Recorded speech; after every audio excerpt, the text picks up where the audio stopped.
जय श्री राम। काम क्रोध लोभ मोह ये अवस्था में व्यक्ति की प्राणों की गति तेज हो जाती है, जिसके कारण शरीर का तापक्रम बढ़ जाता है, जिसके कारण शरीर में जो मर्म है 14 वो गल कर जाता है और सूख करके टाइट हो जाता है।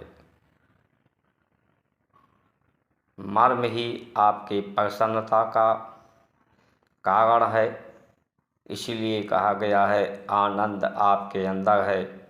आनंद ही परमानंद है, उसको अनुभव करना।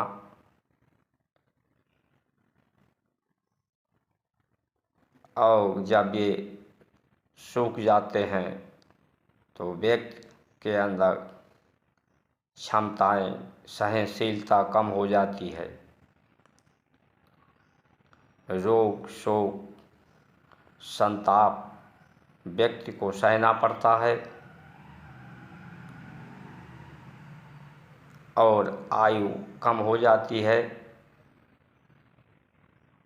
प्राण के तेज चलने के कारण आपके खून जो है वो ऑक्सीजन को पर्याप्त मात्रा में नहीं सोख पाते, जिसके फलस्वरूप आपका हीमोग्लोबिन कम हो जाता है। इसलिए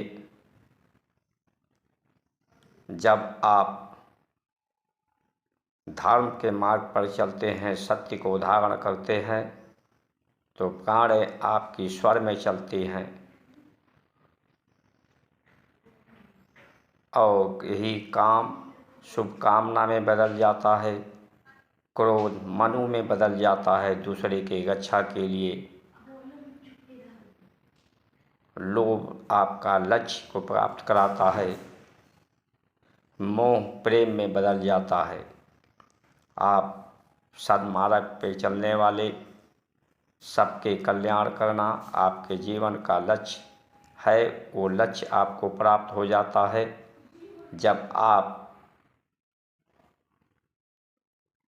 कल्याणकारी आपका जीवन हो जाए तो आपका कल्याण स्वतः होने लगता है। यही भारत की परंपरा है, जो परंपरा आज धीरे धीरे पतन की तरफ जा रही है।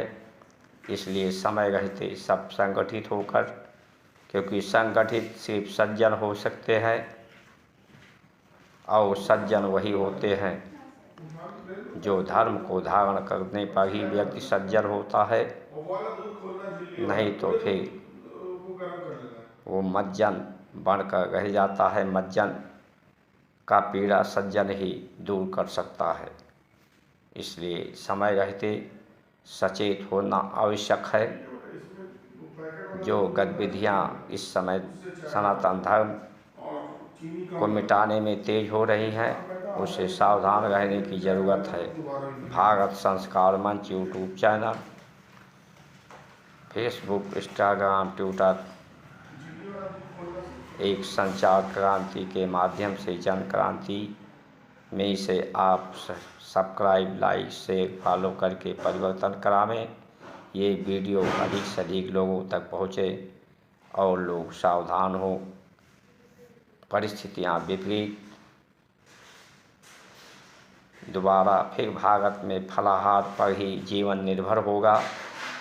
अन्न का उत्पादन धीरे धीरे समाप्त कम हो जाएगा, क्योंकि अभी जो युद्ध दिखाई पड़ रहा है आपको, युद्ध के कारण आपका डीजल पेट्रोल की महंगाई बढ़ेगी, उसकी आपूर्ति में बाधा पड़ेगी, जिसलिए जो डीजल पेट्रोल से चलने वाले यंत्र हैं उसमें समस्या आएगी। इसलिए सावधान होने की ज़रूरत है।